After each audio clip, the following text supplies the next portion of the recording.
Cool. All right, welcome. Today is November 15th. We are sitting here with Jeffery Darensbourg in Elmwood, Louisiana. We've gone through a little bit about the Language Keep Your interview series, and this interview will be owned by Jeffery, and it will be licensed to YouTube until Jeffery feels like it shouldn't be there, if he ever feels like that. And he's getting paid $200 for this interview. Yeah, one of my favorite amounts of money. So yeah, I guess to just kind of get started, can you start by telling me kind of a 5-minute life story? Sure. I grew up in Baton Rouge, Louisiana. I kind of also grew up in Pointe-Coupee Parish because I spent almost every weekend and most of my summers growing up there, which is upriver and across the river from Baton Rouge. And various parts of my family have lived there since the 1740s. And Pointe-Coupee is kind of like a crossroads of Louisiana ethnicity. So it's crosses the territory of several different indigenous nations, and it's also Creole, has its own dialect of Creole. A lot of mixed people there, and a lot of families have gone back and forth between there and Orleans Parish for about 300 years. And so it's an interesting place that doesn't really get that much attention because there's no junior college or university there, and it's one of the most interesting places that has very little written about it, with a couple of very notable exceptions. I went to school in Baton Rouge, and at a time when Baton Rouge schools were pretending to desegregate.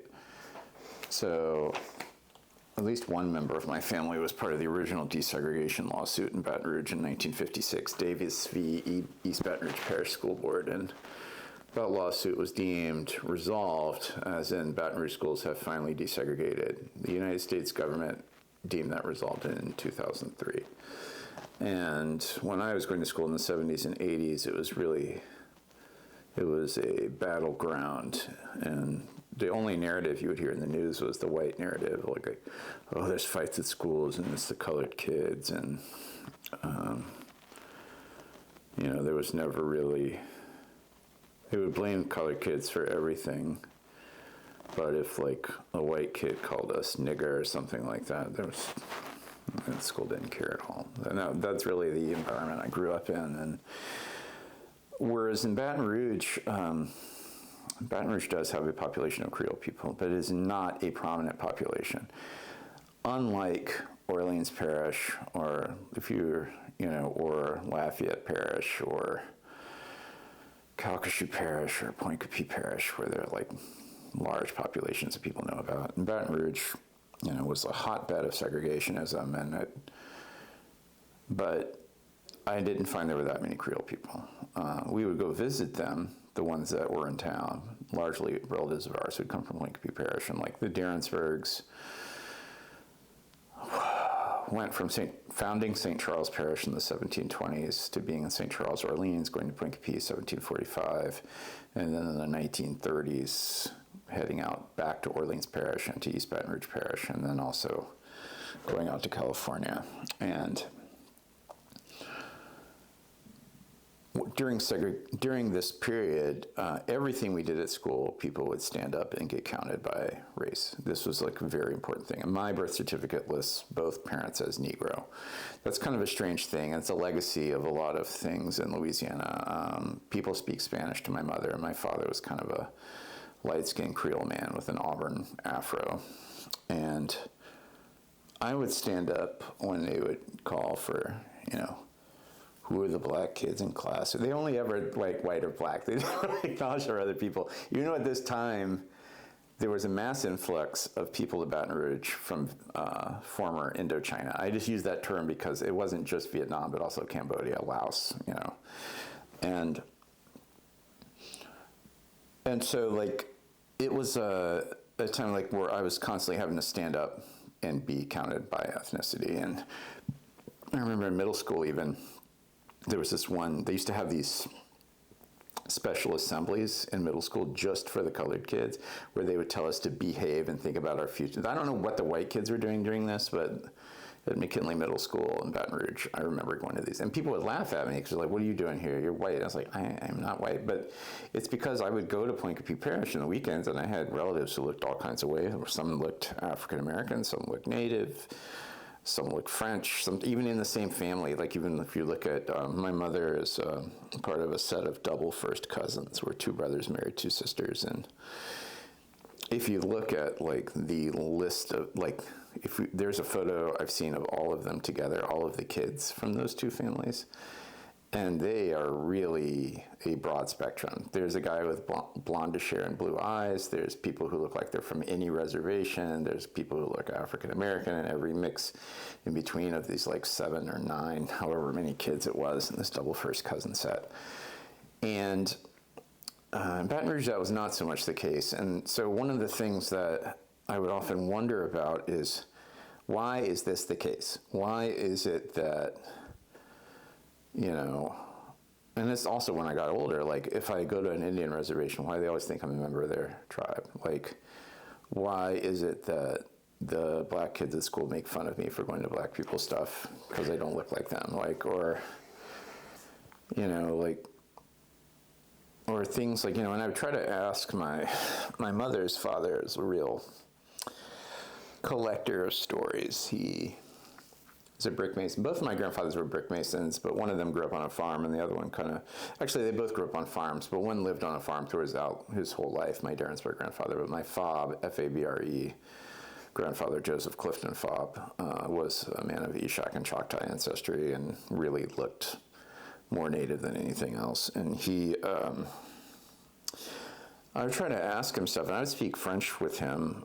I grew up speaking French a lot when I was younger, and I'm a heritage speaker of it, and I don't really it's hard for me to speak French now. I can't think of what to say, but like when French people talk to me, I can understand what they're saying. I just, for whatever reason, I can't think of what I'm supposed to say. And and I would ask him stuff like, nous sommes sauvages, like, are we Indians? And he was like, no, mais, ma mère et mon père sont sauvages, like, my mom and dad are Indians. It's kind of strange. We never use the word Creole. I've talked to other people in that situation where we're obviously Creole, but we never really use that word. In speaking French in Point Coupee Parish, we would just say nous autres, like us, like whoever we are. And as I kind of got older, I really wanted to know the answer to these questions, but the problem was that, there was a problem with Creole people in that there are some people called Creole and some people called Afro-Creole, which is the stupidest possible thing, because there was an assumption that there were white Creoles who were the real ones and these black ones. And, as I got older, and especially in the last 10 years, I've really come to the view that there have never been white Creole people. That white Creoles would say, well, the word originally applied to white people and then only later to black people. That's complete bullshit. The word has never applied to white people. And when I say never, never, there is no record of it ever applying to white people. And the reason why, and people who are Creole, say they're white Creoles, have no origin story of their population. Because in every one of those old families here, even Darensbourgs who say that they're white, when you go back to the first 1 to 5 generations in Louisiana, all those families are almost entirely mixed during that time. And yet some of them who looked white later on decided we're white, which is something I could do, but I've just never done that. And even the Darensbourgs, like Carl, the original Darensbourg, came from Pomerania, now part of Poland, but he was an ethnic German, and came to St. Charles Parish. His kids married Indians. No white women to marry. Like almost all of the original European immigrants here were male, and they intermixed heavily. So the idea that there is a difference, even like I've seen a great interview from Jet magazine in 1953 with A.P. Turris Sr., the first colored lawyer in Louisiana. And he even makes that point. It's like there are no white Creole people, and it's true. But one of the issues in trying to understand, like eventually someone told me, well, you're Creole, And that wasn't the term my family used. I was like, okay, well, what does that mean? And then the problem was that, like, there was a lot of stuff written, but none of it was really written by Creoles of color. And what there was written was kind of more about more bourgeois, slave-owning Creoles of color in Orleans Parish, especially, or St. Charles Parish. And that meant there was really not a lot of lights of where I could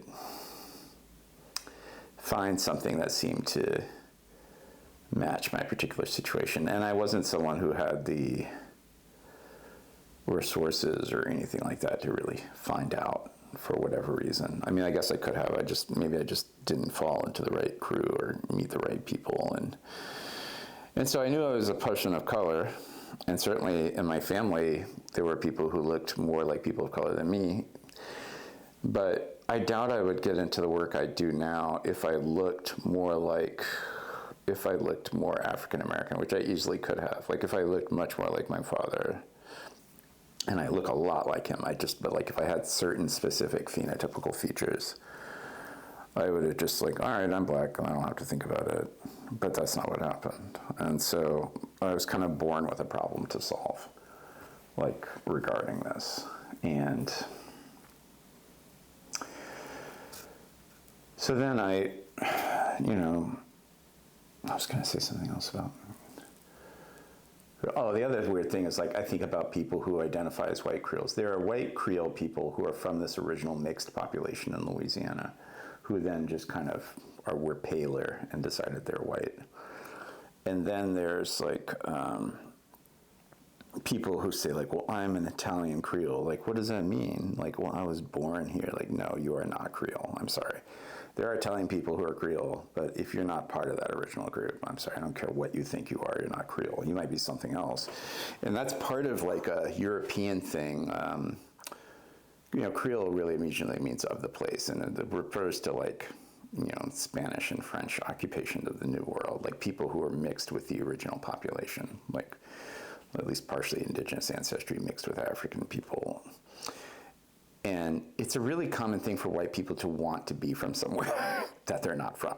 So, like, take this, like, absolutely overrated white poet, Robert Frost, who writes all this stuff about rebellion and, like, wow, it's a real rebel to be, like, some WASP poet in New England working at a liberal arts college. I don't know if I can quite match that level of personal rebellion, but, whatever. And, Robert Frost, like, we were the land's before it was ours, and all this shit. Like, no, you're not from there. You're colonists, all right? And some people don't want to be colonists, or they don't want to. They want to say, I'm more than an immigrant, especially when they have, like, anti-immigrant sentiment, like, God, like, there's so much anti-immigrant sentiment amongst so many white populations here whose immigrant ancestors are easily photographable, and they're not from here. And it's important for them to realize that.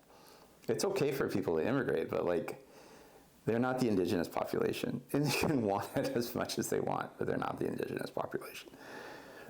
And not that there's anything wrong with being Italian, but that's, like, like, even, like, when I was looking at my genealogy, like, I think my last person who came here from Europe was around 1780. So, like, we're, like, very much, and, like, everyone's mixed in the family on all sides. You go, like, as far as you want, And so eventually,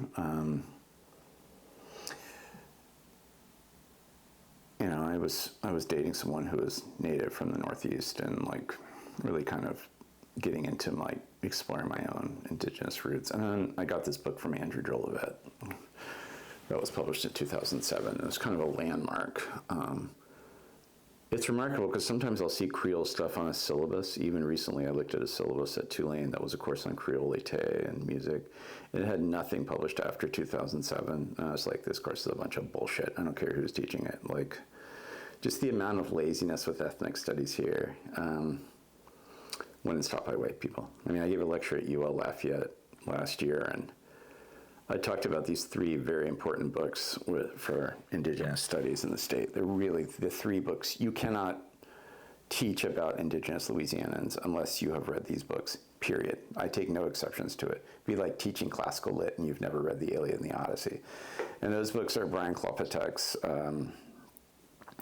Recognition Odysseys, Liz Ellis's The Great Power of Small Nations, and the compilation Louisiana Creole Peoplehood. There's just like, that's the state of the art of Louisiana Indigenous Studies. And these professors that taught Native stuff at UL Lafayette had not only never read this book, they'd never even heard of them. And I called them, I was like, this, I'm also lazy, like, stop teaching this right now, just stop, And Andrew's book was like a revelation to me because Andrew did a couple of things no one had ever done. First, he really got into the origins of the term Creole, and he used a lot of work that was an analysis of other indigenous populations, largely from so-called Latin America, which Louisiana is absolutely a part of, and from people like Jack Forbes, who had studied, mixed populations in Virginia and the East Coast, maybe like the Mashpee Wampanoag, triplicate mixed populations.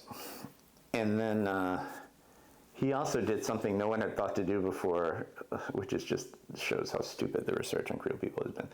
He ran around to a lot of Creole people in rural areas. He asked them, what's your identity? This seems like such an obvious thing to do, but it was not obvious to a lot of people. I remember Bruce Barnes, who is a true Renaissance man around here, has an anthropology book called Le Coeur Creole, which is largely about Zydeco music, and it's about origins of rural Creole populations. And he asked Ernest Arsenault, this great Zydeco musician,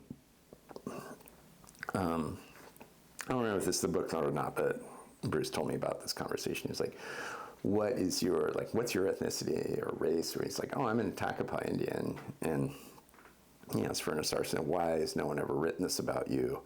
And he said, well, no one asked me what I was. They just write about me. And that's kind of, Andrew's book was kind of a revelation to me. And a number of people reached out to him, and we've been in this text message chain now for almost 15 years. The same text message chain, and it's produced 4 or 5 books have come out of these text messages and countless articles between the same people sharing sources back and forth. And that's kind of how I got into doing a lot of the work I do now. That was kind of a long answer, but my chief of our tribe, Edward Crescent Jr., told me that I am a tribal elder now, and I said, why? And he's like, well, you're over 50 and you can tell a really long story. And so that's kind of how that works. All right. I have my listening posture. I knew what I was signing up for. I know you've heard a lot of this before. So. No, I appreciate it. Never on tape, so don't censor yourself, Jeffrey. Right. This is the day of long conversation. All right. Thank you. That was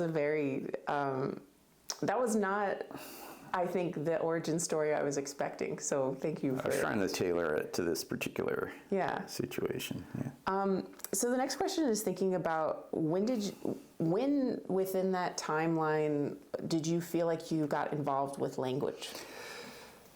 I mean, I've always had an interest in linguistics, and the languages I had studied previously were French, Greek, and Latin, and I used to also work as a Latin tutor. My Latin is still fairly good, even though I haven't really used it much in a long time, but I never find that I see something in Latin like on a sign or an inscription in a church or whatever. I can still translate it, and I was pretty good at Latin for a time, and but then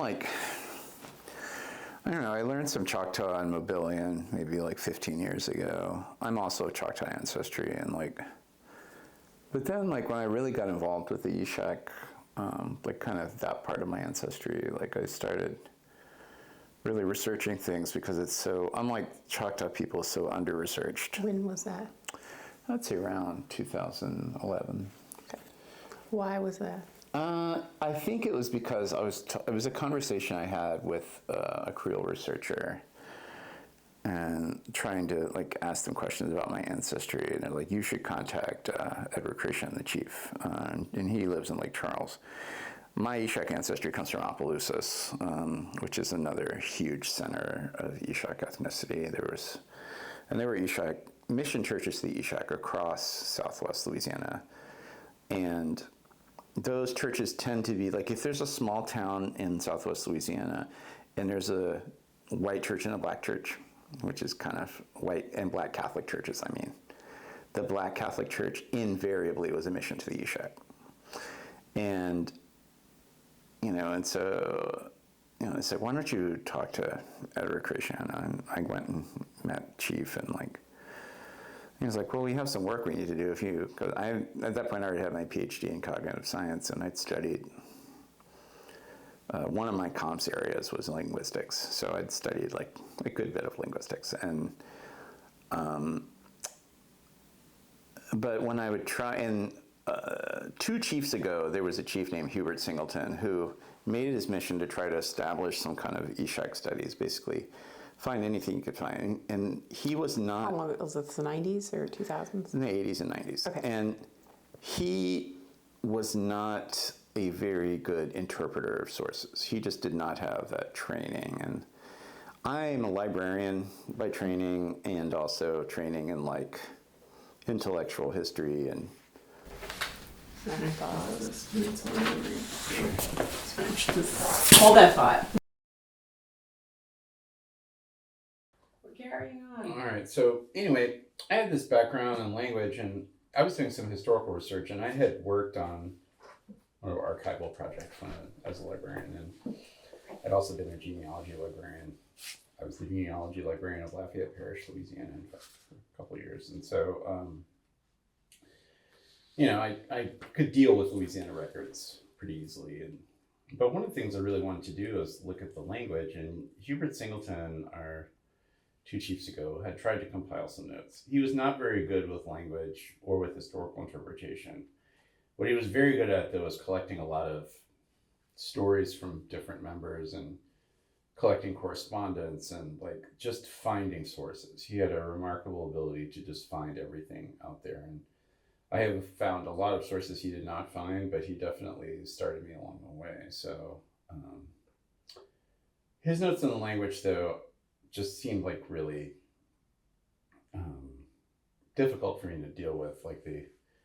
I didn't really know why I felt this way. I felt like he wasn't interpreting some things correctly. And the source material he had to work with, there were 2 main sources. One of them was a dictionary compiled by the Smithsonian, published by Samuel Gottschalk, who was, I think, dead at the time, and John Swanton. Gottschalk had done some research interviewing 3 Ishak women in Lake Charles in the late 19th century. And then Swanton went back to Lake Charles and interviewed Armand Rayon, who was from a prominent family. Armand, I think, was a grandson of Chief Lowe, or great-grandson of Chief Lowe, one of the prominent Ishak chiefs of the 19th century. And then they published the dictionary. Gottschalk was a pretty normal 19th century racist anthropologist. Certainly approached competency in some areas, but John Swanton was a completely lousy researcher and extremely arrogant, and I don't think had ever once stopped to think, what are my assumptions about this? Or am I acting right towards these people? He was a rank incompetent. It really bothers me because people cite him a lot because the stuff is so widely propagated. But when you get, what I've noticed, that anything I know a lot about, Swanton is wrong about. Meaning that he's just probably wrong about a great deal of number of other things. In the language, they produced this dictionary that's poorly organized, it has typos in it. And they were so arrogant about things. I always point out that they didn't record any greetings or expressions of thanks. They also, for whatever reason, when Swanton would list an animal and give the species, it was always a species of New England. He was such a fucking moron. He didn't even think oh, well, I wonder what species would be in Louisiana or Texas that this could, he just had no. And then at one point he even wrote to, if John Swanton is only the second most incompetent researcher in Louisiana Native Studies, the all-time king, the world champion, the GOAT, the Isaac Newton of incompetence in Louisiana Native Studies is William Reed, and who I don't think actually knew any indigenous languages, who also says at the beginning of Louisiana Place Names of Indian Origin that he doesn't trust stories from Native people. So he would only put a story in his book if a white person told it to him. There's no evidence I don't think there's any evidence he even met a native person. And so William Reed had at one point written to Swanton, like, where can I find these Attakapaw? Because they refused to use our actual name. And Swanton's like, there's maybe 12 of them left, Because the thing was, Swanton, like, they called it the comb test or the pencil test. The pencil or comb could stay in your hair, you weren't native, you were black. And so they missed out on all these fluent speakers they could have recorded. In fact, the last person I have found who was a fluent speaker of Ishakoi died in 1979, and he looked African American. And there's decades of people they could have interviewed. There's a lot of like missing vocabulary in the language where, I don't want to get it, I've made lists of this, but but they could have gotten all this stuff. They could have made audio recordings. It's just they wouldn't interview anyone who looked African American, which is a problem with the Ishak, because we, we're an indigenous nation where many of us were enslaved, and then after freedom ended up living with African Americans, and then of course mixing during slavery time. There's even a famous court case about native slavery from after the so-called Louisiana Purchase, Sibibi Cretan, and the Cretan plantation, a large number of the slaves there were Ishak. In fact, our chief's name is Cretan for that reason. He's descended from them. And so, like, they missed out on a lot of stuff they could have done. And even calling us Attakapan, I always say that. The language is not Attakapan. We've never called it that. We sometimes refer to ourselves as Takapo in the language, or Attakapan, but that's an X and M. Our name is the Ishak, which means those who've been born. I note this because the name for white people in our language, the primary name is Kiwelsh, which means an egg. So there's like a bit of snark in that. But our own names for the language are Yukiti Koi. Yukiti is a word that means, translated as native, but it literally means the sort of people we are. And so Yukiti Koi would be the talk of the sort of people we are. Or it can be called Ishakoi, the talk of the Ishak. And Gutch and Swanton, I guess part of their project too is just that they were part of this project of the, in the late 19th century, the United States funded a multi-volume set of indigenous knowledge and languages and customs with the idea that indigenous people were going to cease to exist. And that was what they wanted. But just for scientific purposes, let's record some of this stuff just for kind of shits and giggles and personal interests. And so they did record some stuff. But the problem is that the stuff like Swanton wrote about us being so small in number is just that he wouldn't count anybody who had African ancestry, which was most of the tribe. I don't know why, it's part of an American thing that Americans think African ancestry is a contaminant. So if you had someone who was like half native, half white, they could be native. But if they're half native, half African, they're African. Or kind of like Tiger Woods, people don't think of him always as an Asian golfer. He's just as Asian as he is African American, And there are a number of prominent African Americans who have significant indigenous ancestry, like Jimi Hendrix, James Brown, people who are iconically black, whose indigenous ancestry was important to them. Jimi Hendrix's Cherokee ancestry is really important to him. His sister talks about it in this great documentary, Rumble, about Native people in rock music. And James Brown talks about the importance of his Apache ancestry and family in his autobiography. But to some researchers, that would nix their indigenous ancestry because of, it's a rule I learned from my friend Leila Blackbird, a tremendous researcher, that historically, if you could make someone black, you made them black, because then there's easier to discriminate against them. And that is carried forward to our time. And so fast forward to, the early 2000s, and there was this graduate student named David Kaufman. And David's book was about, his thesis, which is now a book, Clues to Lower Mississippi Valley Histories, is a look at the languages of the Lower Mississippi Valley and what, investigating things like a theory that there's a proto Lower Mississippi Valley dialect, or like where did these nations come from before they came here? And there's a lot of clues in their languages. And as part of that, David revised and updated 3 entire dictionaries: the Dictionary of Ishakoi, the Dictionary of Mobilian, and the Dictionary of Biloxi, and also updating some of the orthography for it. And so he had approached us and wanted to work on the language. And David knew a lot of the previously published sources, and he used some of the more recent sources, but he was largely just cleaning up a lot of the stuff that Swanton and Gotcha did. And they published the dictionary. There's also like a comparative grammar of Ishakoi, Tunica, and Chitimacha that Swanton did, with a theory that is now thoroughly debunked that these languages came from a single source, which they did not.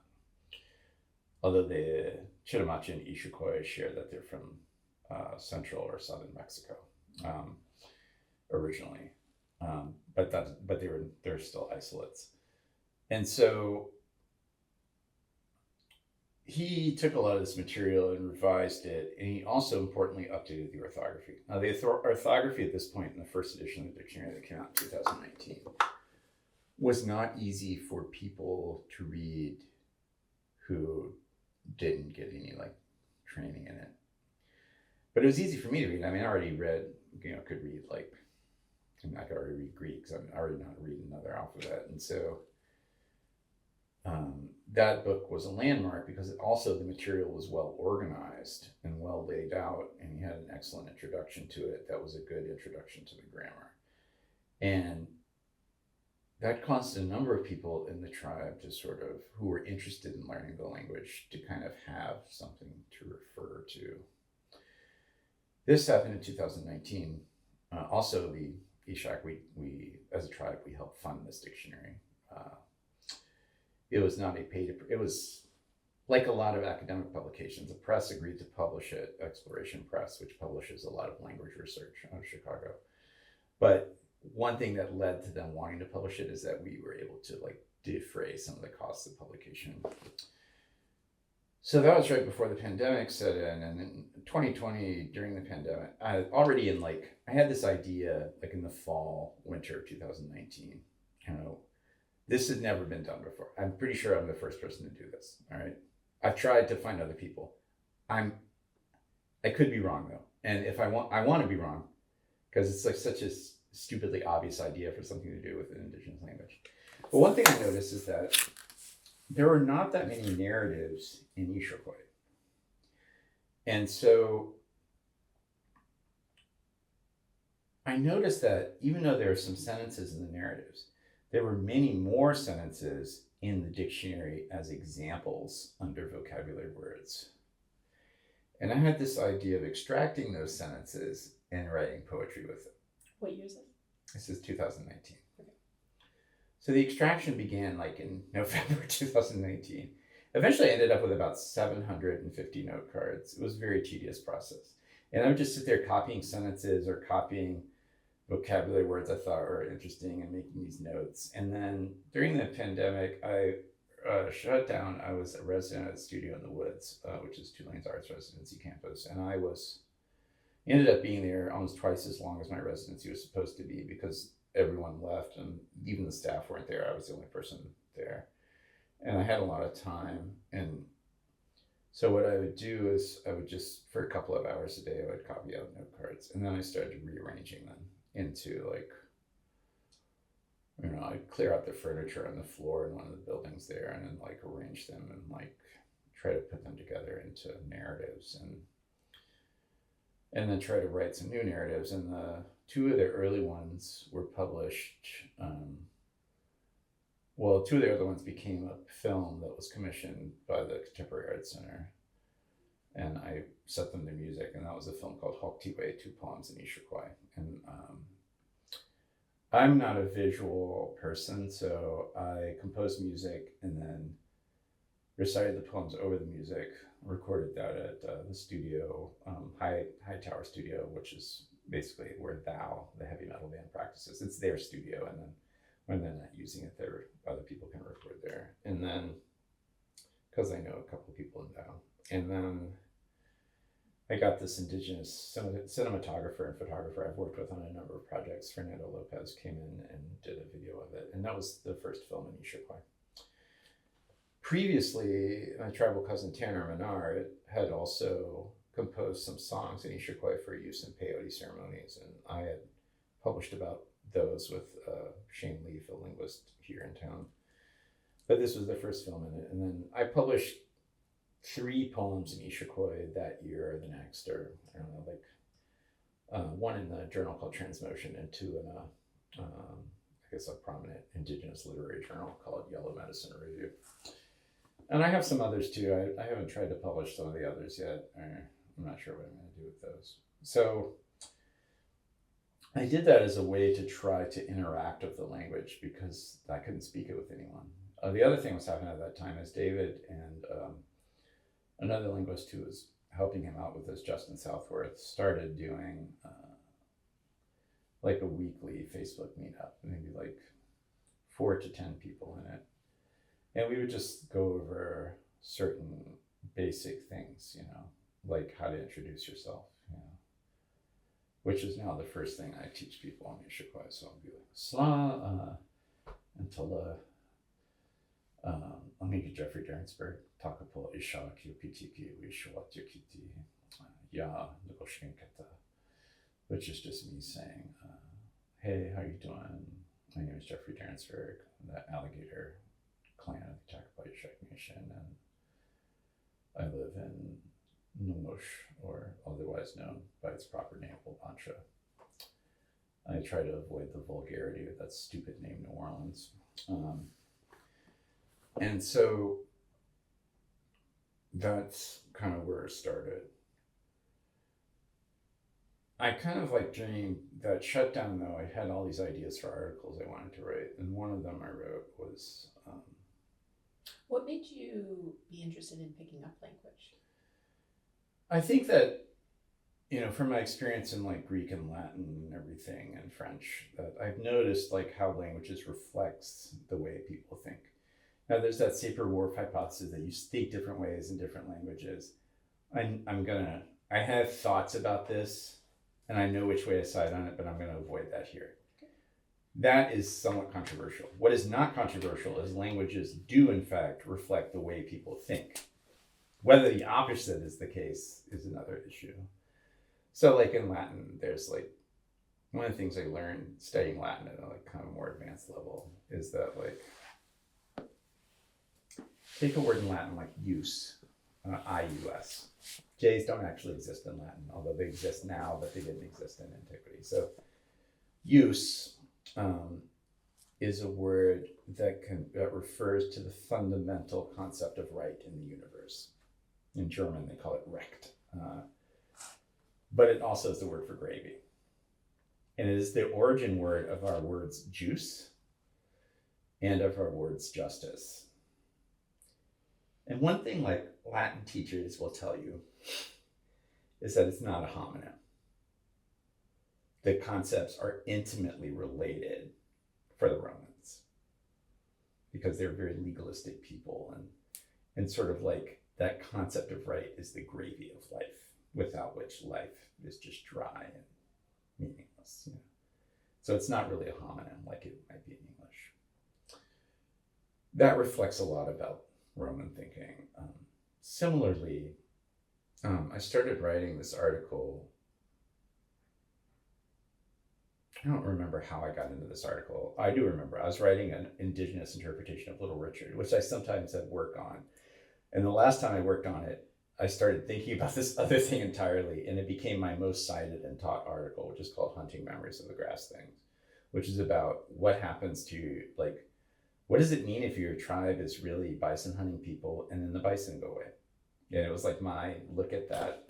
This last bison in Louisiana was killed probably around 1830, and last I don't like the word wild because wilderness is a stupid colonizer concept, but the last bison outside of a farm Free bison. Yes, the last free bison, or last indigenous managed bison. It's killed around 1830.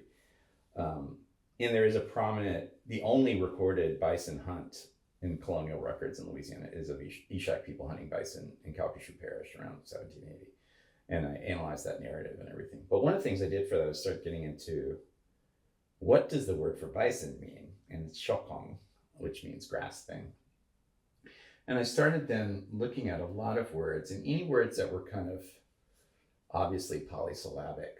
And I'm not talking about ones that just have like prefaces and suffixes, but ones that seem to be compound. I did this thing where like I tried to just break them into parts, and I started to learn a lot about what certain words mean in the language. And I also tried to look at like some of the phrases and what they really meant. And there was a phrase before Kaufman was working on it, Tanner Menard had told me about this phrase for New Year's, and I've spent a lot of time thinking about it. And it's our phrase for January 1st, the greeting would be like Kuil Shil Whale Hats Told, which means happy, big, powerful day of the white people.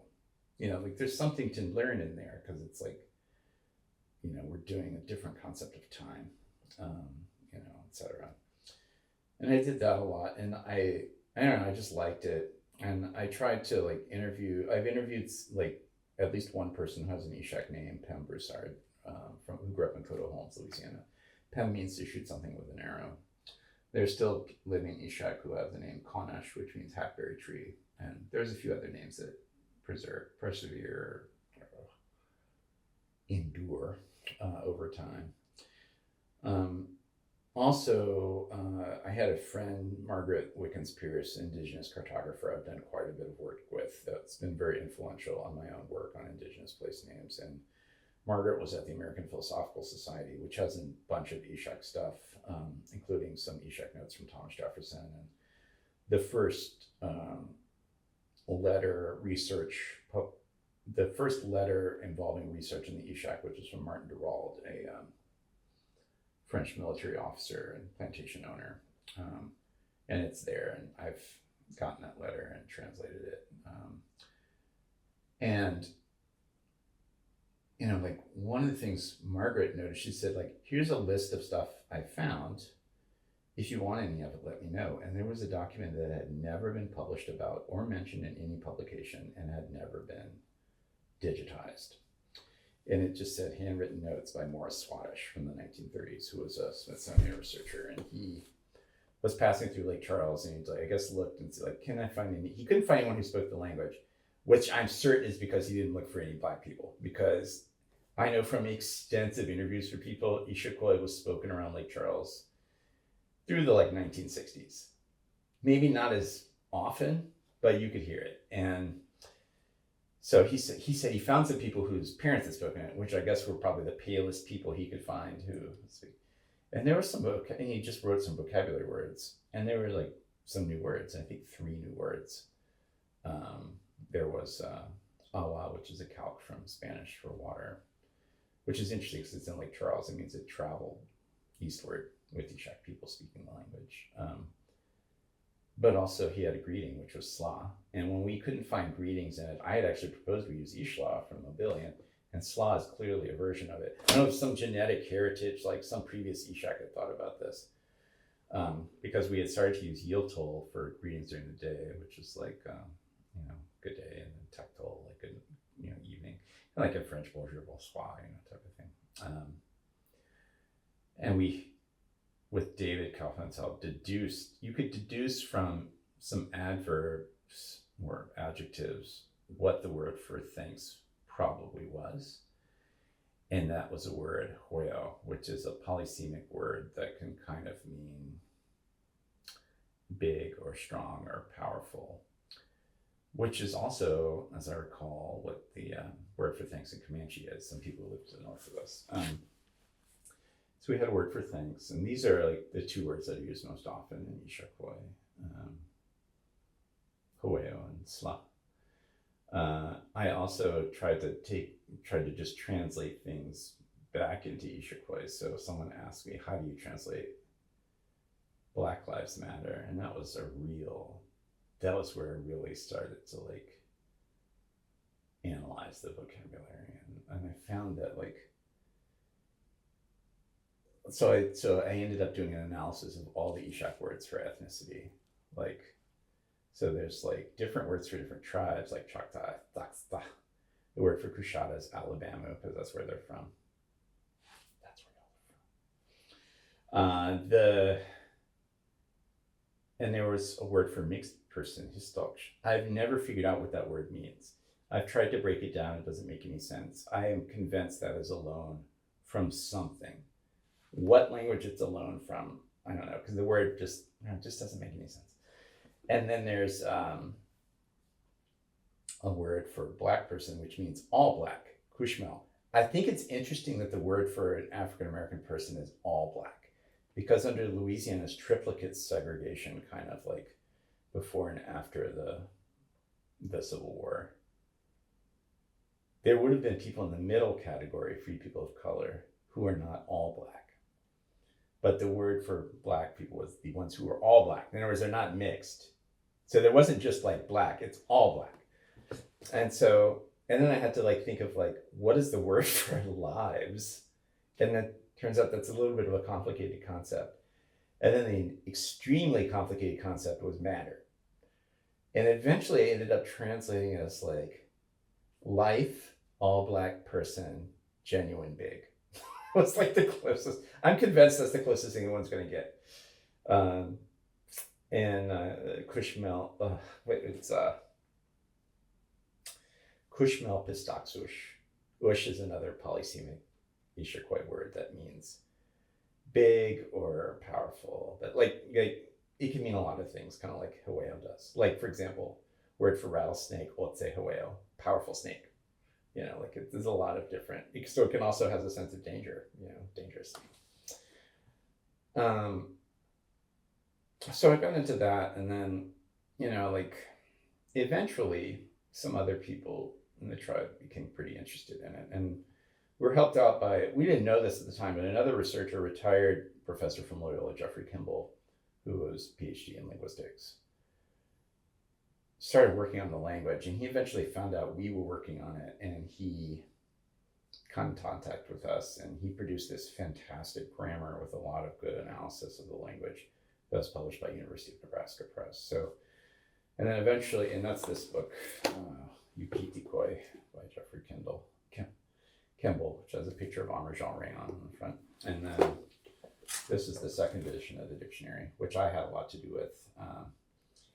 And as did Russell Reed and Tanner Menard and Saka Iber. The four of us, Ishak, we took the first dictionary and we learned a lot from it.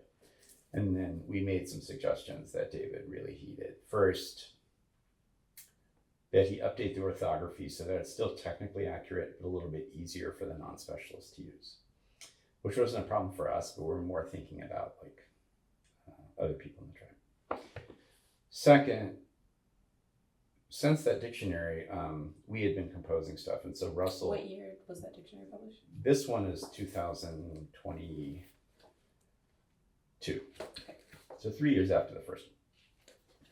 In that interim, Russell Reed, who is a park ranger out in the East Coast, had begun writing narratives of things he would experience in the park where he worked. Like, you know, I see some turkeys, etc. And he made a bunch of these, and some of his are in here. One of my Issaquah poems are in here. And then for a conference, the Indigenous Studies Symposium at Tulane, I composed some Zydeco lyrics in Issaquah, because Zydeco is, most musicologists think, is some version of our tribal music. And all of the original Zydeco musicians had an ancestry in the tribe. And there's even like, there's a particular Zydeco dance where they only play the washboard and the people walk in a circle, and it's just Southeastern stomp dancing, and it's part of the Ishak roots of the Zydeco. So Joseph Darensbourg, my cousin, and my friend Bailey Badawi and we performed this Zydeco song for the conference, and so those lyrics made it in. And also a lot of the four of us, Channer and Russell and Saka and myself, we kind of provided a lot of cultural background for some of the vocabulary and some different ways it could be interpreted. based on what we know about our culture. And I updated about 25 species identifications to make them accurate with things that are found. And then there's Tanner wrote a preface, and then I wrote another preface about us changing a word. I read an article in Indian Country Today a few years ago about people taking racist words out of indigenous languages, and our word for a monkey was like, it was something like kushmel to cow, like a black person. It's weird, it's the only word for an animal in our language that's not an animal common to Louisiana or Texas. Like we have words for all of the, or most of the standard regular animals, indigenous animals. And then for things like horses and cows and pigs. But like, it was weird that word appeared because there's no Bible in Ishikoi. So it's not like in Choctaw where you have all the animals of the Bible are in the Choctaw dictionaries and things like that. And so after reading that article and after doing my ethnic term analysis, I was like, we have to get rid of this word. And we were meeting about this, and part of that is based on the assumption that we're just as Ishak as our ancestors were. So like this language is our language, it's not their language. It is their language, but it's also our language. And it's not the case that the real Indians died off. We're the real Indians now. And so, which is based on, there's a lot of assumptions about Native identity that are based on white assumptions about Native identity, bloodlines, and things like that. And so in one of these meetings, there's a woman in the state who is just like a true living treasure, national treasure of indigenous people here, who is Donna Purett. And she knows a number of languages in full or in part.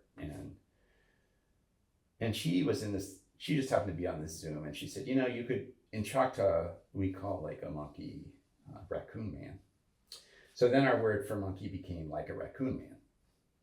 So we kept the tucow, meaning like it's like this, but then we put raccoon in front of it. And I was happy about that because that means like this is a living language. We're using it just like you would change vocabulary of any language over time to meet different like assumptions and societal standards. We're doing that with Ishikoi, which I'm really happy about. And we also, I coined the word for bicycle, and different other people coined different words for it, for things. And so that's what's in this second edition of the dictionary, and I'm really proud of it. It's exceedingly useful. David also updated a lot of his introduction about culture and grammar, and so frustratingly, I ran across a researcher who had contacted me about some things in the language where they showed no knowledge or willingness to cite any of the things we've published since like 2007, which is quite a lot. And eventually I had to tell them, like, stop being lazy, and I can tell, like, when people, even like and this is something that really bothers me because like in 2002, the last time the Smithsonian published something about us, it was in the Handbook of North American Indians. There was an article by an anthropologist whose name doesn't deserve to be mentioned. He's dead now, but I'll piss on his grave one day. He doesn't cite anything like after 1920s or 30s. And he doesn't make any reference to any living Ishak. Now, if he had, in 2002, if he had done any internet search, he would have found 4 organized groups, meaning that he didn't even look. And that's the sort of incompetent you can be and be a prominent white anthropologist talking about Louisiana Native people. And that's true, unfortunately, across the board. But now, like, one of the things is just that we've taken control of those narratives, and not by self-publishing, but by publishing quite a good number of peer-reviewed articles and showing the research and saying, if you disagree with us, you publish your own thing that deals with this, and that's something I'm very proud of. Now, as far as my continued involvement in the language, I still use it regularly, and I still use it regularly in my work. But I'm happy to say that there are younger members of the tribe, even a couple of teenagers, who have started learning it, and they're young person brains and young person energy is tremendous, and they are making really rapid progress in it. And I'm really happy about that, because that means the language is going to continue. And so the past 10 years have, even like David Kaufman and I published an academic book chapter maybe in 2017 or 2018 about the language and our hopes for reviving it. And it's remarkable because so many more things have happened than what we thought was coming from that article. And I think that, the language definitely has a solid footing now going forward. And it's, it's something that some dedicated people who are really more expert than me could really do a lot of work on now, because the sources have been updated and analyzed much better. And even like some grammatical things that we didn't understand before, like, so our tribal legend, so Atakapa means man-eater, but it doesn't mean cannibal. Man-eating was a process of force adopting people into the tribe. And some people thought it was slavery. There are three historical examples I have found of it. One of them was Cabeza de Vaca in 1528, who said we enslaved him. And a lot of people have written about the enslavement of this man. All we did, his only evidence of enslavement is that we made him pick ipamia, which is the parent crop of sweet potatoes, on the shore. And he got cut while he's doing it. Well, everyone in the village is picking vegetables. But for a nobleman like him, the only people who pick vegetables are slaves. He even had a slave with him. It's not like he opposed slavery. Then there was Simon de Belle-Isle, whose personal account in his memoir is too fantastic to believe about the Ishak. But in a letter to Basu, another colonist, he notes being enslaved by us. We had rescued him from something. And the first day he's with us, we give him a wife of someone who is deceased. He's sharing a bed with her, all right? Some slave, all right? I don't remember this in like, some plantation in Alabama. I'm pretty sure that ain't what happened. And then his evidence of slavery, he's like, I realized it's slave. So the next day she goes out to pick vegetables and she leaves him to watch the kids. He's a slave. That's his evidence for being a slave. And the third one is this Jesuit named Joseph, who I mentioned previously, who kind of went native. And I realized in the narrative that he was also man-eaten. It's just his, I don't know, maybe it's because he's a Jesuit, he really studied the tribe and really tried to learn things. And, Jesuits are, they're like, their accounts and research they did on indigenous nations is extremely useful to this day in the Jesuit relations. And he, he's like, he expressed he was never going back. Like, he was happy where he was living his life. And, wait, I got on a tangent about something. What was I talking about? It's okay, it happens to me a lot now. I've had this brain ever since the third time I had COVID, where I just So you were talking about man-eating, but you were talking about like those like terms that are within the language that are different than what people understand or think about. Yeah.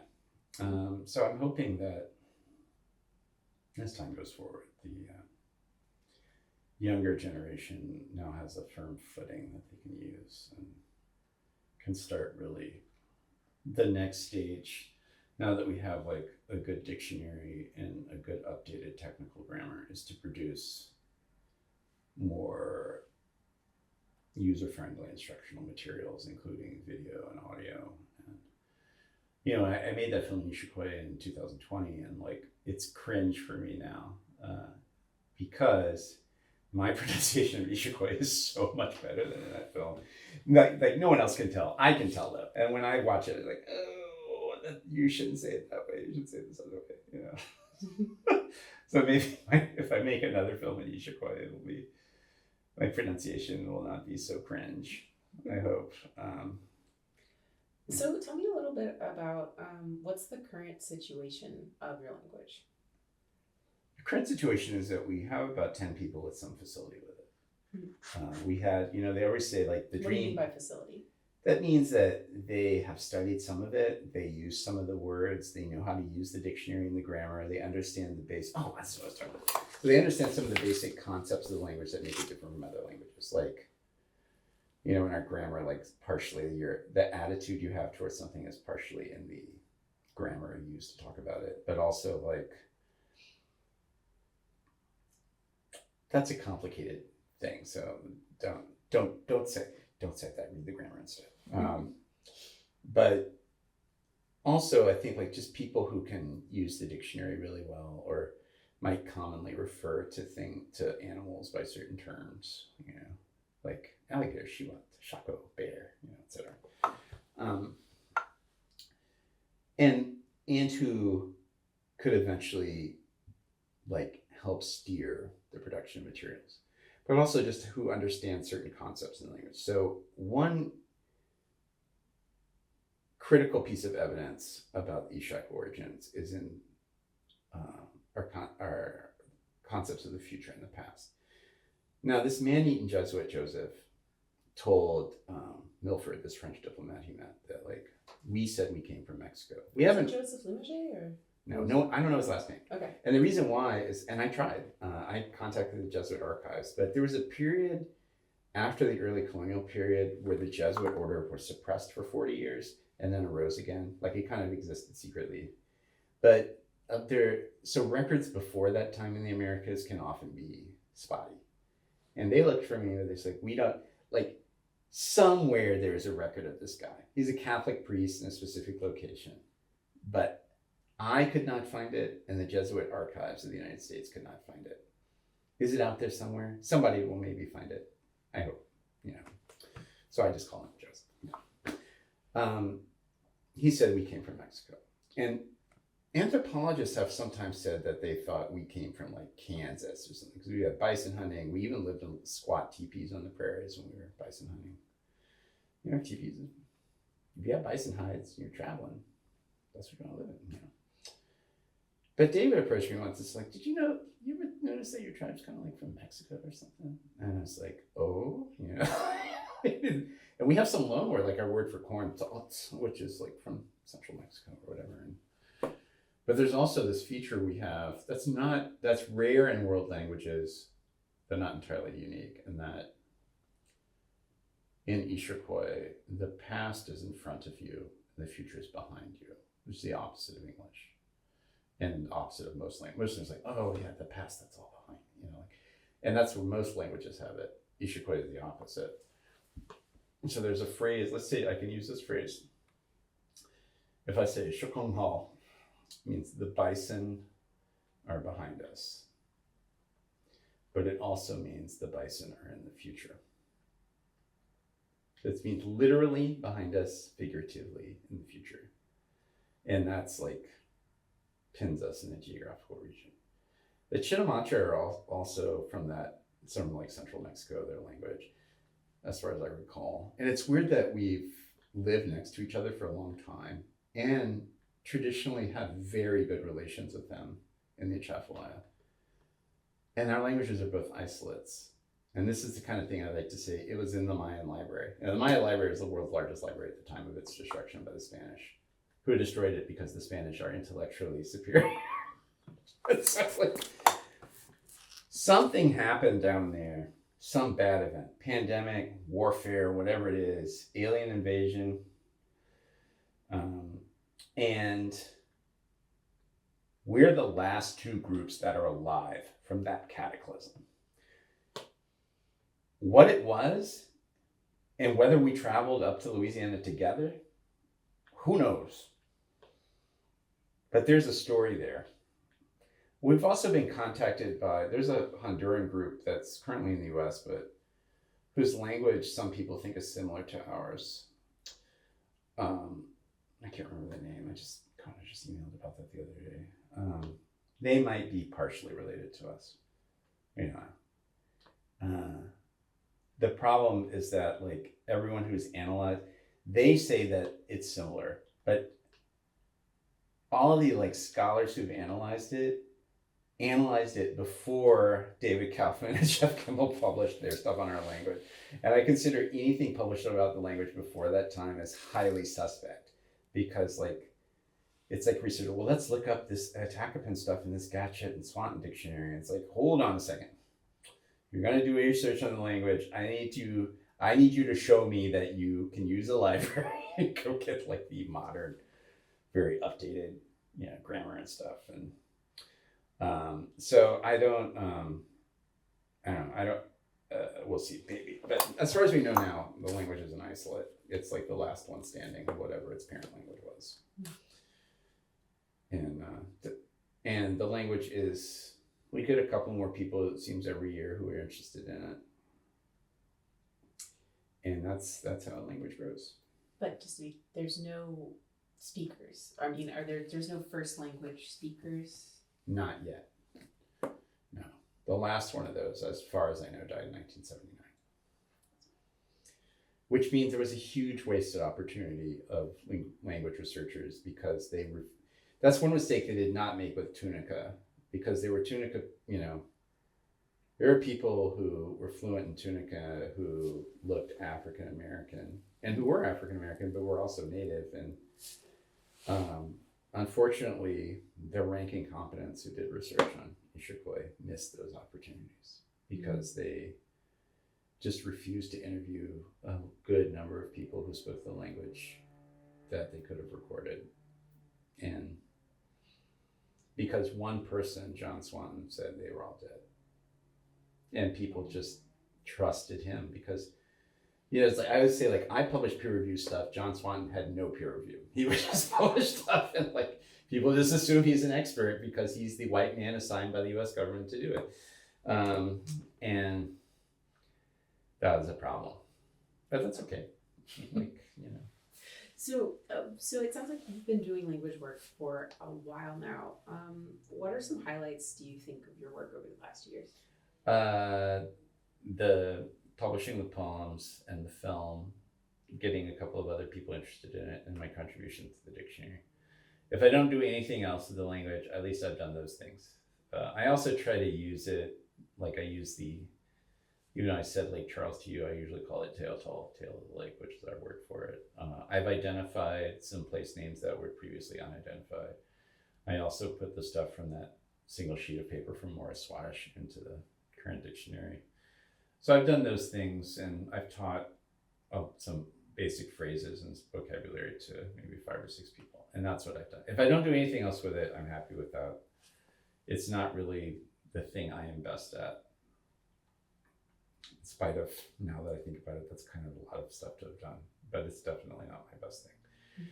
It's just sometimes, like, you're in a tribe, and I was talking to our chief today about this at Christian. It's like, I might not be the best person to have done this, but I was the person who was here willing to do it. And that's how I feel about a lot of stuff with Ishak research, that there was a time when, like, kind of Tanner Menard and myself were the only 2 people really working on it from within the tribe. And like, we did a lot of work, but I was always been like, gosh, I wish somebody else would do this, who really knew how to do it. And now we have a number of people who are getting involved with it, who do know how to do this stuff, or really want to learn how to do it. And that's great, because that means that it has a firm footing. And I've always seen myself not as the person who crosses the finish line with this, but one who's in a relay, kind of passing the baton forward, and kind of for years just holding this baton waiting for someone to take. And now some people are taking it and passing it forward themselves. And so now it's happening. And that's, if there's anything, it's just like not letting the hope for it die out. And we kind of got lucky that, 2 extraordinary researchers, David Kaufman and Jeffrey Kimball, and also Justin Southworth, who assisted both of them, who's a white guy trained in linguistics, that they wanted to be interested in this project and got interested in it. And it's really made a huge difference. And one of the things that they did that Swanton and Gotcha did not do is that whenever they do something, they'll talk to us about it. Like, if I interpret it this way, would this fit with what you know about your culture? Things like that, which are such basic questions, and one we can easily answer if anyone would ask us about it, And that, also, they never assumed we didn't exist. Like, from the get-go, they're like, I'm reaching out to you because I'm working on your language. They'd always assumed, like, Yeah, I was thinking about this the other day. There's a federal park in Texas that has some Eshak remains, and we were kind of in conversation about them. Like, what do we want to do with this?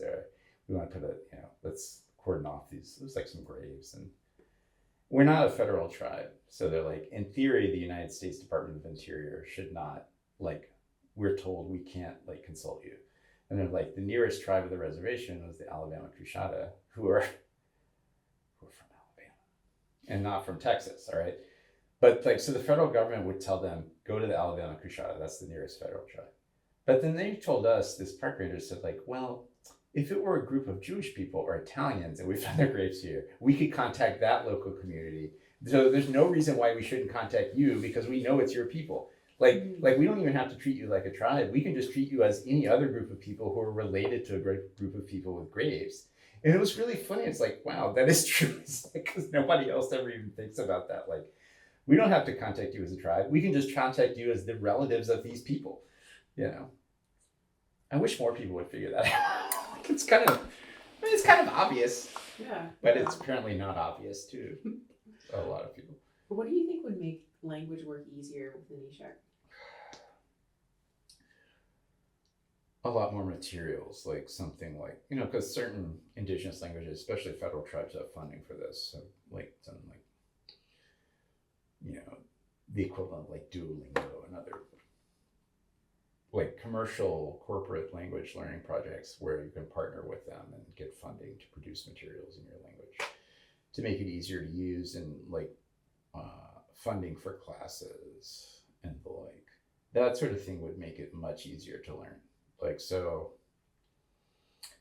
those of us working on it now went from working in an environment of extreme tedium to a less tedious but still arduous environment for understanding the language. And in the future, what I hope is that it continues a curve of getting easier to work on it, where there are more materials, phrase books. Justin Southworks has worked on like a map of the body, where like you have kind of like you would have like you would see in a language class as a kid, where you have everything like a project I did with Bailey Badawi at a studio in the woods at a festival a few years ago. We helped adults to compose poems with these example sentences like I had, where you could cut them out of a piece of paper. But we also helped kids to make colored pictures of animals, and then they could look up the animal's name and label it. And the kids really liked that, and they learned a bunch of names. Things like that, where like we would have things already made, that I think would make it much easier. And also, of course, just having more people, the more people that get interested in the project, the easier it is for people to learn it, because then they can converse with people or like ask people things. I mean, like I ask David Kaufman things pretty regularly, or Jeffery Kimball. But if all the Eshak pestered those questions, it would be kind of a lot. So it would be good if like we had our own kind of like mass of people who could kind of like be keepers of this language and make sure it continues on, and write grants about it and all this other stuff. And fortunately, I'm not. It ain't just like me doing a lot of that stuff, or Tanner. It's like now there's a bunch of people, and it's great because I think it gives me hope that will actually happen. So it sounds like what I'm hearing is that you're maybe not dropping back, but stepping out of language work. I wouldn't say that, because my work is heavily language focused. The current project I'm working on is kind of an autoethnographic memoir, and that's a long-term project. And when it's done, I already have like a few Eshak historical sort of scholarly articles I want to publish. And then, but like just, I haven't been doing a lot of language work this year just because of that, because I've been so caught up in this other thing, which involves a lot of personal and family history and research about like my time growing up in Baton Rouge and stuff like that. Not that I've lost interest in the other thing. It's just that like I have this one big project that is eating up a lot of my time right now. But I definitely am interested in returning to the language stuff. I also got off of social media, and a lot of like the language stuff being traded back and forth was on there, and which is great. Social media has been a huge win for minority languages and minority ethnicities, just because of the ability of finding other people and putting your stuff out there and being like, I mean, I could just think of the situation like say 1980. If you were interested in Ishikoi and you wanted to learn it, you were in a really bad situation. You could either contact some racist white anthropologist who might not have ever met an Ishak person or have ever looked for one. And then they'd tell you there are no people who read the Gachet Swanton Dictionary. Or you could have met some people whose, if you might have had some family members who spoke it, so you might have like just lucked out into that. But if you didn't, it would be hard pressed to find somebody else interested in it. That is not the case now, because in the internet, if you want to, doesn't matter where you are in the world, if you're interested in this language, gosh, I read this interesting article about it, where can I find out about it? You can find the other people really easily, and that's, the great part of the internet, and that's made it, really helpful. I will return to doing language work, though. Not only because I want to learn more, but because I'm starting to forget the stuff I know already. And so, even the word for raccoon person, the monkey word, I'm the person who spearheaded that. And I've written about it twice, and I still can't remember. Or I coined the word for bicycle. I can't tell you what it is. It's in the dictionary. I'm going to look it up. It's in the dictionary, but I remember it means two wheels.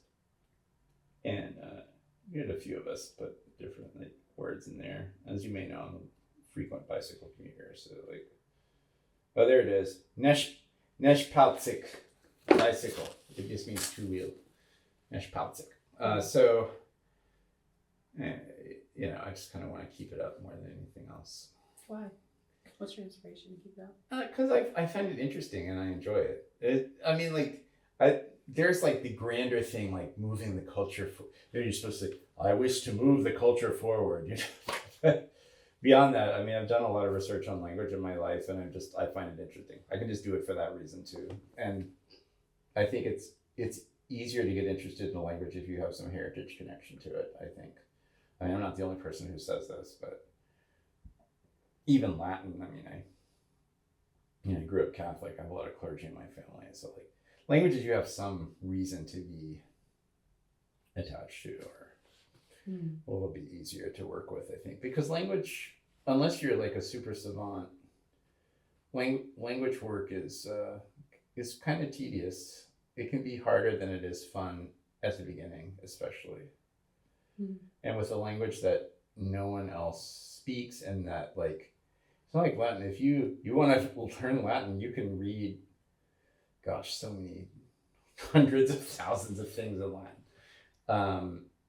Ishikoi is not like that. So really, I don't think I would really be interested in it unless I had a serious graduate research project or I had a heritage connection to it. And everyone interested in the language now is one of those two things.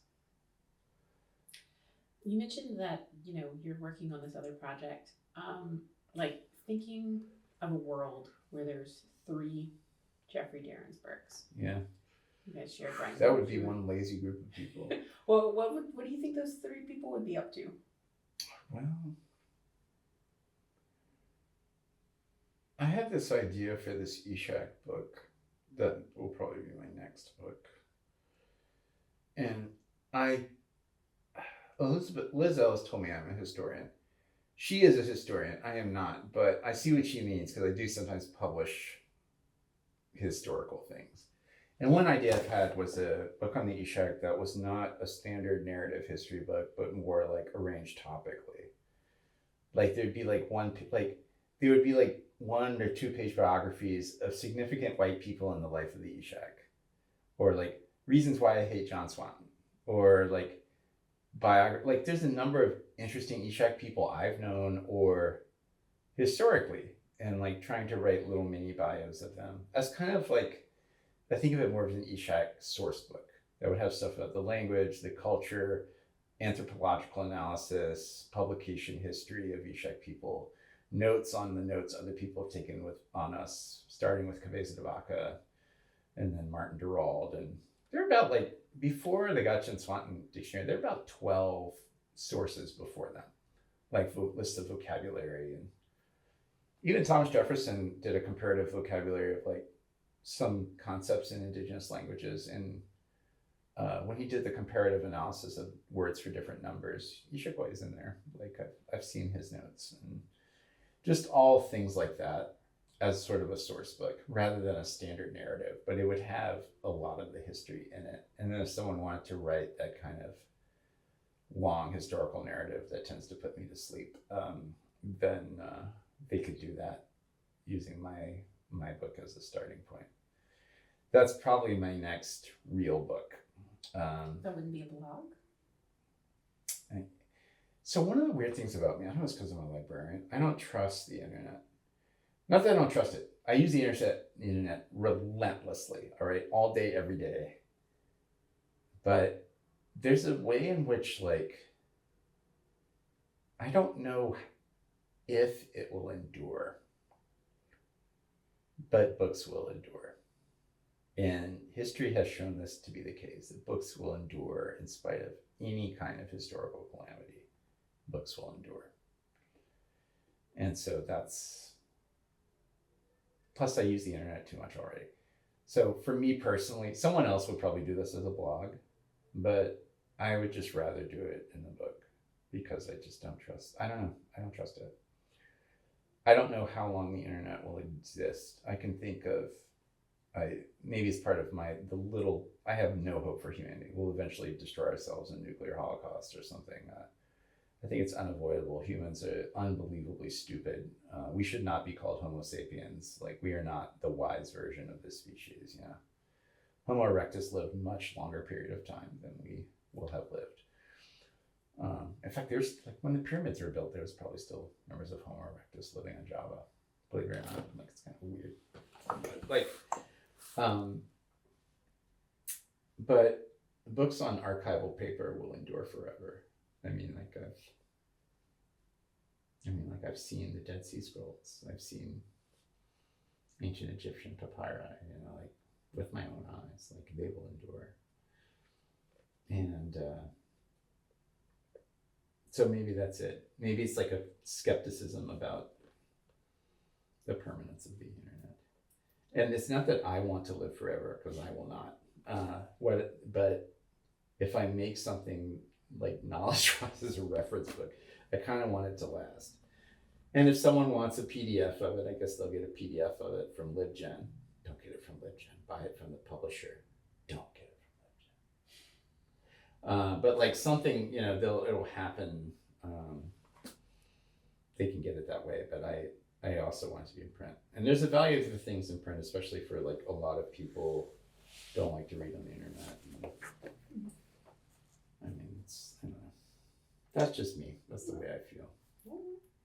So that's so one of you would be doing that.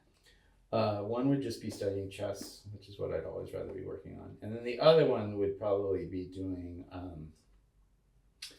one project I'd really like to do more work on is toponyms. And I'm the current Ishikoi toponym king. And I've done a lot of research on indigenous names, of course, especially Bulbancha, which is the one thing in the world I'm the foremost expert on, is that word. And that's just, and it's taken me a long, like, I've worked on it now for 10 years. And I'm there's probably stuff I might not know, but believe me, no matter how obscure the publication, I have seen it. And I know there are a lot more toponyms out there. I'm sure if I were to comb through, if I were just to go to every town where I know we lived, and that's a lot of towns, and to just start looking for how they name the town and what the name might mean, or like what name was before, I bet I'd find probably 15 more. And one problem too is that Ishikoi was recorded by Gotcha and Swanton in Lake Charles. And so they missed a lot of local knowledge from other places where it was spoken, because it was spoken from Houston to the Atchafalaya Basin. That means that even though these records might not have been published yet, the information is out there. So like I was interviewed today by the NPR affiliate in Houston. And I guess according to, you gotta. The other Jeffrey would work on some toponyms, and then after finding the toponyms, would make another film in Issaquah. And I thought about making one that was more like a narrative of migrations, like talking about different places we've been, and writing it in Issaquah. I've worked on that narrative, and I've also composed music for another film. And I got a grant from an organization that does not deserve to be named. I hear they're having trouble, so hopefully they will go bankrupt and their entire project will cease to exist because they shorted me on my grant by $7,000. And so the project couldn't be made. We were supposed to have shot it like 2022. But after I finish the current project and I can return to like thinking about some other things, I would like to make another film. Do you know the content of it, or? Approximately, it's going to just be about like different places we've been, and that's basically the most I can say about it. Like with music, maybe I mean the first film in Issaquah was made for $750. The second film will be made for $10,000. So the first film was made for a little over $100 per minute, and this one will be made for about $1,000 per minute. So I'm hoping it is like. I also want to work with Fernando again on it, Fernando Lopez, because he's just. I don't know, it's easy for me to work with him on things because I know what I'm going to do and he knows what he's going to do, and it's just easy because like I'm going to do everything but the visuals and he's going to do just that and nothing else, and it just kind of makes it easy for me to work with him. So that's what would happen, I guess, as I see it. Similar question. So it's not 3 of you, but you had 3 interns at your disposal. Where would you put them doing? The 3 interns would dig around for the toponyms. I'm just really interested in this topic, so like. All 3 of them? Well, at least one of them would do that. Okay. One would work on making some graphic design stuff that displays like vocabulary, and one would do a graphic design stuff and materials that help people with the grammar of the language. I found it's like really challenging to learn the language because it is. I mean, there's 2 issues. One, it is so unlike European languages, which are the previous languages I know. But also, there's very little materials to use originally. And you can't just learn it from speaking to someone because there aren't people who speak it fluently. So these are like real challenges. So anything that would help with that, like if I had interns that would really get good at the language, like some type A grad student, and they would be like recording short videos and making images and designs and really talking people through concepts and leading classes. That's what they would be doing on it. Yeah. One of them is just going to be digging through documents looking for vocabulary words and toponyms, though. And maybe doing the comparison between what we know about this language from Honduras that we may be related to and what we know about Issaquah now, as opposed to the last time someone tackled this question 4 or 5 years ago in a linguistics blog. And I read it, and I couldn't tell if he was right or wrong because he didn't understand Issaquah well enough. They would also, so one of the other me's would come up with an interesting way of reintroducing that particular researcher back to that topic. It'd be something they would do. I don't feel like doing it. I've just got too much to do right now. Someone the other day asked me about it, like, you're really the person who should write to them. It's like, yeah, but there's, as much as that may be the case, I don't have time to do it right now. Thank you. Because it's more than just like a simple email. It's like I would really need to like sit and I wrote an academic book chapter earlier this month. I hadn't done any academic writing in a while. like real academic writing. And it was horrible. I never want to do it again. It was so boring. Like, even if I write that Eshak source book, it's going to be writing like probably a lot of digressive storytelling, which is the Eshak way of actually talking about something. But like, it would have been, and I wrote this academic book chapter, and even though it was on Ishikoi, even though it was a chapter someone requested about my own work in Ishikoi, it was the most boring thing I've done in a couple of years. Like, I never want to do this again. I never want to have to write in this dry academic style, because it's just not native, you know, like it's not a native way to talk. And so like, I don't want to write that way either, because like, there's got to be a sense that like the way to faithfully tell people about Ishikoi is not to write about it according to white people's ideas of what you should write about. Like, it's like a paradox in linguistics literature. You know, like, so I know I still haven't figured out what the happy medium there is. But when the linguistics chapter like book wants like a linguistics article of proper form, then like, yes, I can crank that out. But I don't like it. I don't like it. I'm no longer a grad student, so I don't have to write what people tell me what to write. Except in this case, I did it as a favor to someone. So. We're rounded up on our last question, and that is about relations across language groups. What is your relationship with other language groups?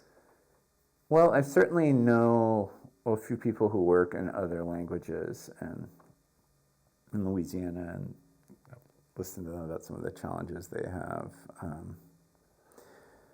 It's kind of weird for us because if you work on Ishakoi,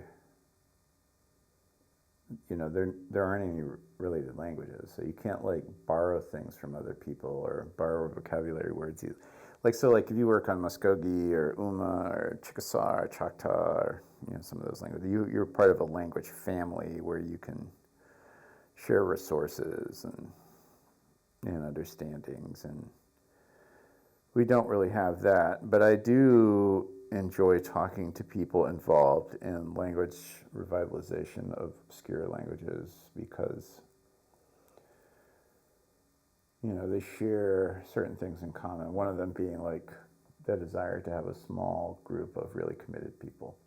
And this is necessary, especially if you don't have government support for the language. Then it's necessary to have commitment to it, you know. Or if you don't have, I mean, Chitamacha, they got kind of lucky like we did in that the revitalization of their language really rested on some strong research that was done in the mid-20th century by some researchers at LSU, and then marrying that to researchers using that as a basis for, you know, interviewing members of the tribe about words they remembered. And that would have been helpful for us if someone had done that about 20 years ago, because there are a lot of older members of the tribe who remember like little scraps of words. And, you know, in one case, someone sang a song that used to be sung to her at night, although I figured out that song was in Mobilian. But that kind of thing, you know, it's helpful to hear how other people deal with these issues, and especially other people from non-federal tribes who don't get federal money for funding their language research. And it's also just interesting because I like languages and I like hearing about them, and I like it when people talk about their languages. You know, like as part of this linguistics book I wrote this dry chapter for, we're all peer reviewing. Each of us are getting at least one other article from someone else. Like, each article is sent to like 3 or 4 other people in the book so that we can kind of peer review it amongst ourselves. And so the article I got was an article on Mandarin speakers in California, and how they have to to learn the language their parents speak is based on Confucian values, and so it had things like commands are very direct because they are made from people with unquestioned authority, But then if you speak to people in English like that, they get really annoyed at you and you're being really rude, and vice versa, and it was about like younger generations having to negotiate, having one set of values in one language and a different set of values for how you have to speak to people in another language. Not just the vocabulary and grammar, but like the different value systems involved. It was fascinating. Like, it didn't really have much to do with my language, but like, I still just thought like, wow, that's really interesting. People are interesting. So I guess there's that. And I mean, some of that other language work, I mean, the thing about changing the word for monkey, that was based on reading an article about some stuff someone was doing with Ojibwe.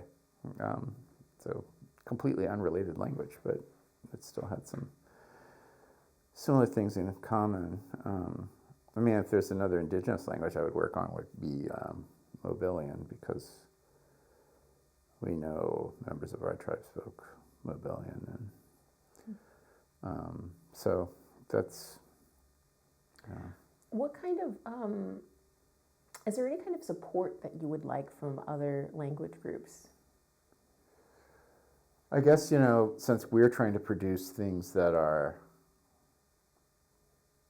sort of helpful for people, and I've seen some examples of things like Jason Lewis, who is Choctaw and works in language for the Choctaw Nation of the Mississippi Band of Choctaw Indians. He shared with me some of their materials, including like maps that have Choctaw names for places, things that.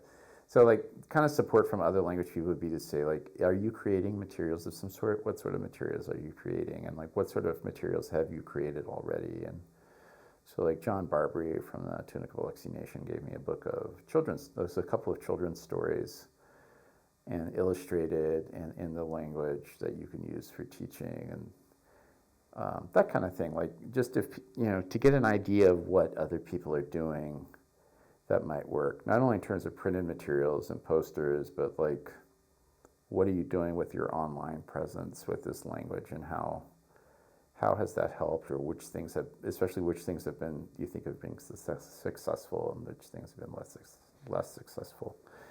That I think would help a good bit.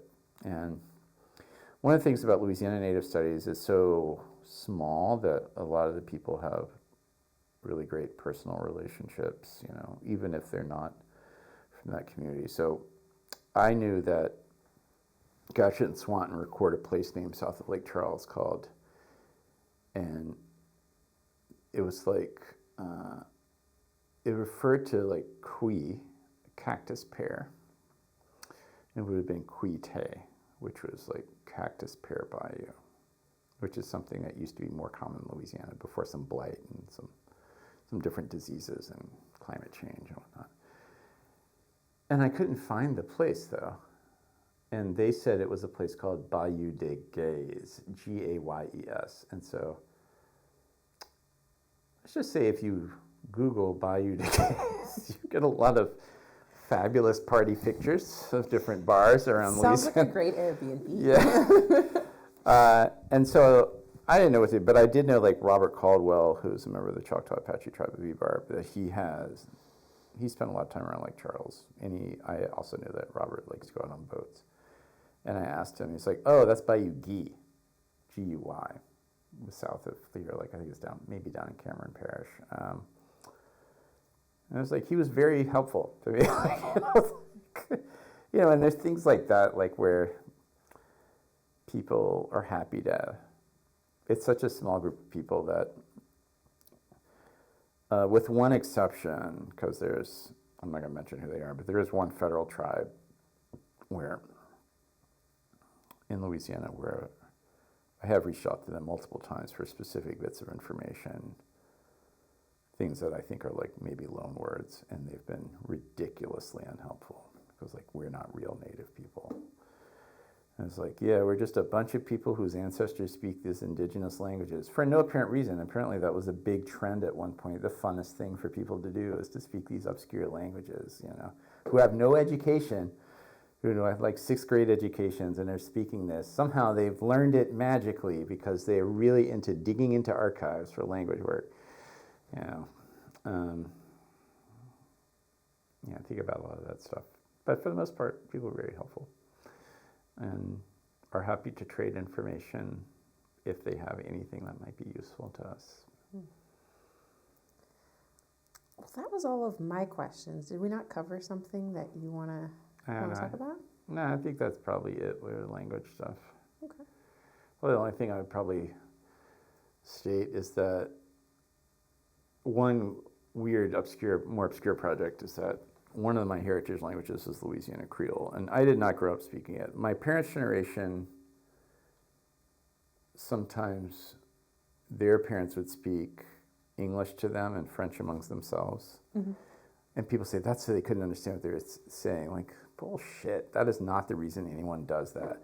They didn't speak French to their kids because they were trying to assimilate, period. Like, because otherwise every generation of humans would speak a different language. Like in one generation, like languages would alternate generation to generation. I don't think people really think about this, but like it's such bullshit when they say, they just didn't want us to know what they said. Yeah, they did that, but the reason you didn't know the language was not that. It was that they were trying to assimilate. Yeah.